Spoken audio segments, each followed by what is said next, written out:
NFL Total Access presented by Bridgestone. Lindsey Rhodes and Scott Hansen here as the game of playoff musical chairs takes shape. 12 playoff spots, 8 of them are spoken for. 5 spots clinched yesterday by the Packers and the Bills and the Patriots and the Seahawks and Niners, who lost but clinched their spot when the Rams lost to the Cowboys, a game that we will get to in just a sec. First, though, a few things you need to know right off the bat. I mentioned the Seahawks. Well, their best defensive player left yesterday's game with 7 minutes left, and the defense did not look the same without him. But Pete Carroll says that Bobby Wagner plans to ignore his sprained ankle and keep playing. We'll see if he's able to do that. One player the Seahawks will not have moving forward is veteran wideout Josh Gordon, who was suspended indefinitely again today. According to the NFL, he violated the league's policies on performance-enhancing substances and substances of abuse. It is his 6th such offense. Tampa Bay also down a receiver moving forward. According to Ian Rappaport, Chris Godwin is doubtful to play again this season because of a hamstring injury suffered yesterday.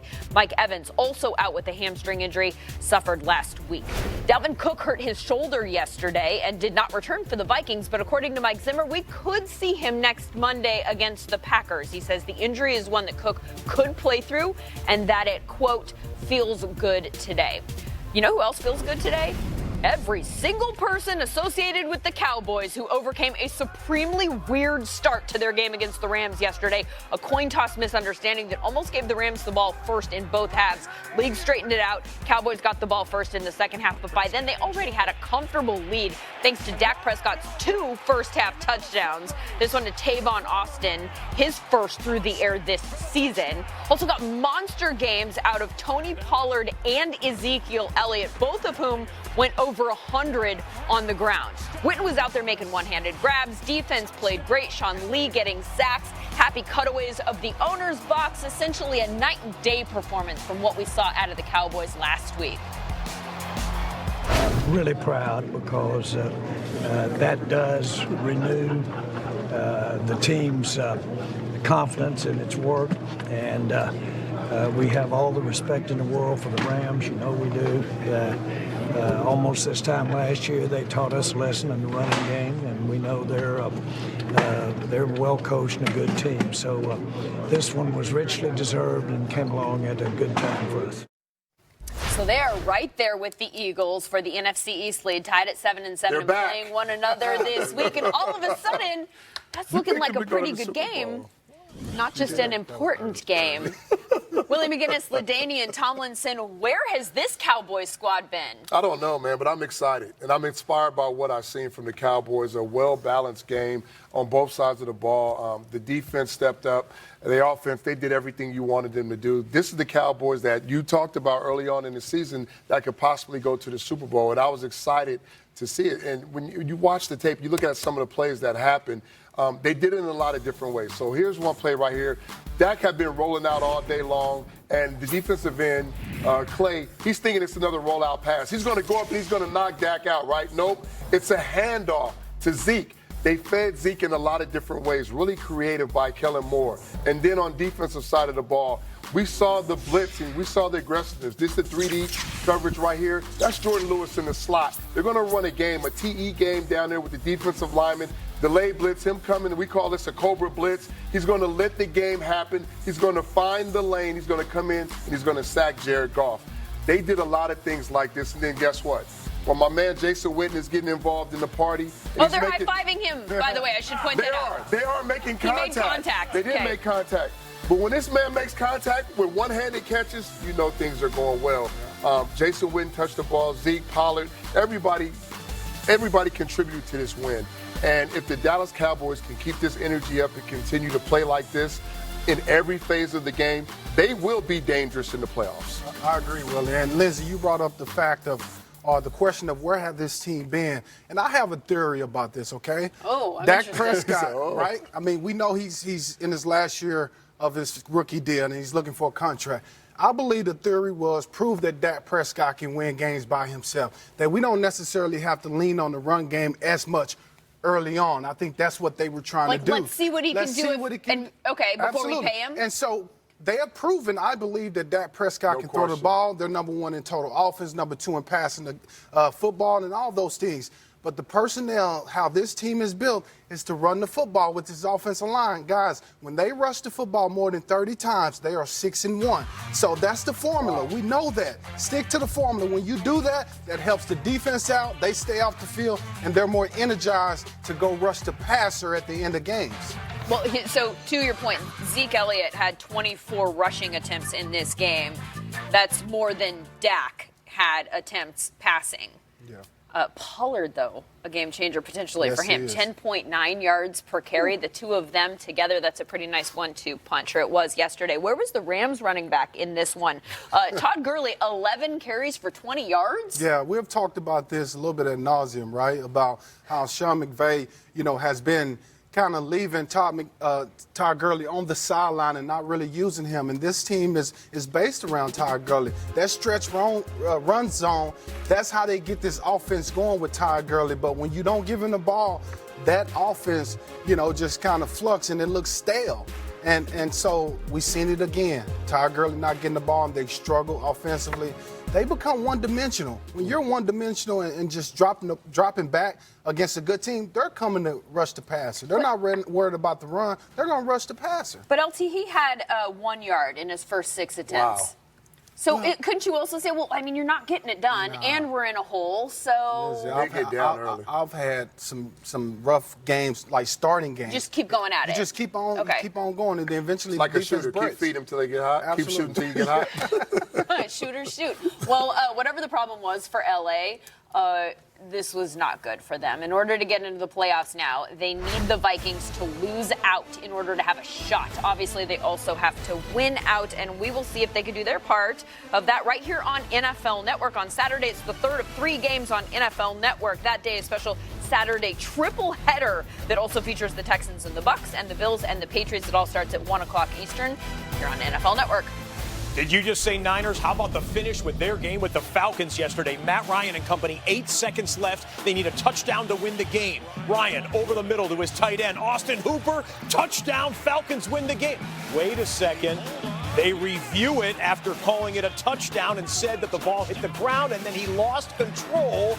That was a close one, but they get one more play. Still need a touchdown to win the game. Will they go back to Hooper? Will they go inside to someone else? Matt Ryan. Julio Jones. No, he didn't get in. The clock runs out. The Niners win. Hold on a second. They review it another time, and the ball broke the plane. The Niners lose for just the 3rd time this year, 29-22, the final. We're not looking for encouragement, to tell you the truth. I mean, we got a pretty good record, and we feel good about where we're at. And that is cool we're in the playoffs because that was our goal to get into that tournament. Now that we're in it, now we want the best situation possible in that tournament, and all we can do for that is win these next 2 games. So I think when you get to this point of the year and where we're at and what we've done, we're encouraged by one thing right now, and that's winning, and that's what's going to be the rest of this year. All right, with Super Bowl champion David Carr right now, that was Kyle Shanahan, former Atlanta Falcons offensive coordinator Kyle Shanahan. Anything play into that in this game here today? Absolutely, really? Scott. Oh, for sure. I mean, who would know Kyle Shanahan's offense better than Dan Quinn? I mean, the guy was in the same building. They obviously practiced against each other. That's basically what this was. So don't look at the record and say, oh, it's just the Falcons. The Falcons, oh, by the way, went to New Orleans and beat the Saints. So that's a good football team. They're 4-2 since the bye. Things change in the NFL. MVP-level quarterback, Julio Jones. But defensively, I thought they did a good job. You look on the defensive side of the ball, the one thing about Kyle Shanahan's type offense, which I've been in with Gary Kubiak, is once they get something going, they establish a pattern, they do the same things over and over. This is a very subtle difference, but the DB never turns his back on Greg Kittle completely. His eyes are back at the quarterback, expecting the back shoulder throw versus press, which they love to do. So he makes a nice play on 3rd and 4, ends up holding them to a field goal there. This is another 3rd down. Any one of these plays, if this thing ends up going for a 1st down and getting a touchdown, it's now a 2-score game. They do a great job identifying the screen that they ran multiple times before to Greg Kittle. They come up. He does lose control of the football, but he would have been stopped short of that first down marker. They end up going 3 there instead of maybe pushing it towards a field goal, a touchdown, and then extending the lead. And then Atlanta was able to go down, drive down, make some nice plays with Julio Jones and Matt Ryan. So I think Atlanta's a good football team, especially lately. The last 6 weeks, they've been playing some good football. Don't get discouraged if you're the San Francisco 49ers. Yeah. But do be discouraged. You have to go to Seattle now and play those guys for the division championship. Look, George Kittle did have a monster game in this one, Absolutely. but they needed one more touchdown out of him. They didn't get it. Atlanta made the plays there at the end, even with a couple of replays mixed in there. Okay, so the Niners lose, coupled with the Seahawks win about 3 hours earlier than the Niners game went final. It flip-flopped the 1 seed and the 5 seed in the NFC. And, you think the Seahawks knew about it? So the Seahawks, after beating Carolina, they're on their team plane.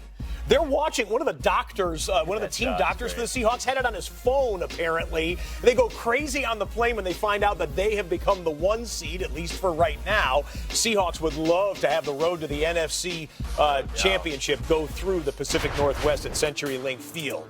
The NFC playoff picture, as we speak, looks like this, and it is top-heavy, gang. 11-win Seahawks, the number 1 seed. 11-win Packers, the number 2 seed. The 11-win Niners are a wild card right now, and then the 10-win New Orleans Saints play tonight on Monday Night Football. Let's go live to the Big Easy right now as our very own Hall of Famer Kurt Warner is standing by.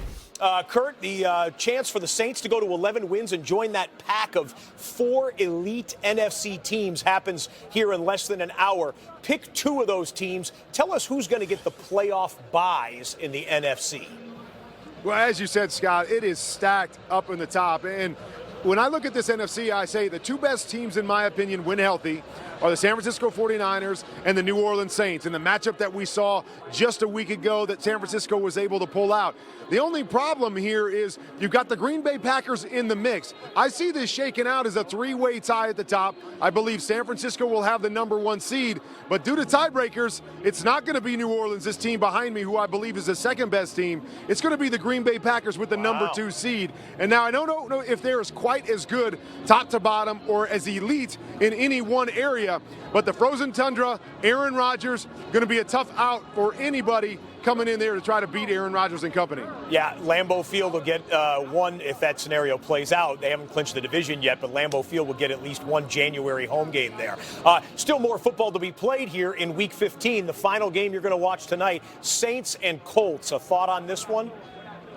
Well, I tell you what, the thought is I'm hoping that I get to see Drew Brees break the record for all-time touchdown passes. But to me, if the Colts are going to hang in this one, it's got to be a low-scoring game. You can't allow the Saints to jump out on top of you, score points early, get this building behind them. I believe the Saints win this one and stay rolling. We'll have more from Monday Night Football. Enjoy the game, Kurt. Talk to you again soon. Lindsay? So the Patriots got a win in Cincinnati yesterday, but it's what their production crew did there in Week 14 that we're all still trying to figure out. The tape that they say they were going to use for a feature on an advanced scout surfaced yesterday on Fox, and it includes an exchange between the Patriots videographer and the Bengals security staffer who confronted them. And this is a piece you're filming on your advanced scout? Yeah. Yeah. Come on, guys. I don't see the advanced scout in this footage. No, it's not. We were trying to get some field perspective. My bad. That's not the field. That's why you would think you could take that. I didn't know. How do you not know? I didn't know. But I can delete this right here for you. Damage is done, my friend. No, it isn't, because we deleted it. Once again, Once it's gone. 22 yards line, 29 yards on the punt. I can't get that. 29 yards. There's no way I can get that footage back. I'm being honest with you. And I don't have a computer to even put it that way. Once this card's, that's it. Yeah, I don't see the advanced scout in any of this video they're shooting. So that's the tape that the league has been looking at. Ian Rappaport, any word on what they make of it at this point? No firm word yet, and obviously the hope, Lindsay, is that this is wrapped up sooner rather than later. And, this is not like one of those prolonged investigations that the NFL has taken on, where it's weeks and weeks and months. This is actually should be a relatively short one. Just a few people involved. View that videotape, make sure that they have not missed anything, and then render a ruling. And my understanding is all options are on the table, including a hefty fine. What's interesting about that video is that's basically exactly what the Patriots said happened. They released a statement, and David Mandillo, the actual producer, videographer in that video, he has released a statement as well, saying that this is what they did. They were shooting B-roll, trying to do a documentary on an advanced scout, what he did. They set the camera up, trained it on the field. The videographer actually went to the bathroom, came back, and NFL security was there. They did it in front of Bengals scouts. They were transparent. It's just the NFL to decide what was their motive in doing so. Well, something tells me we haven't heard the last of this story. There is another story that caught my eye today involving the Jaguars and the NFLPA and an arbitration case that ended with the Players Association telling its players essentially to think twice about signing with the Jags. What is that all about?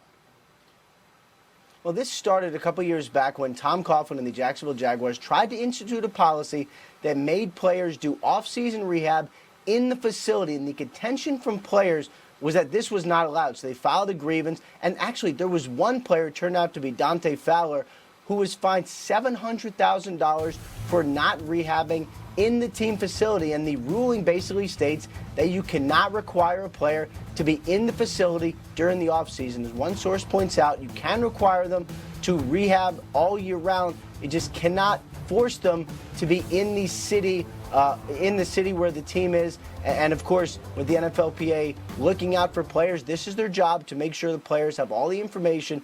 Basically, what they said is make sure you know everything before you sign in Jacksonville. Interesting statement and a letter to all of its members. Ian Rappaport, thank you very much. Still to come, whose access got denied? Last but not least, It's merciless. I want to thank me. Lead Defensive Play of the Year.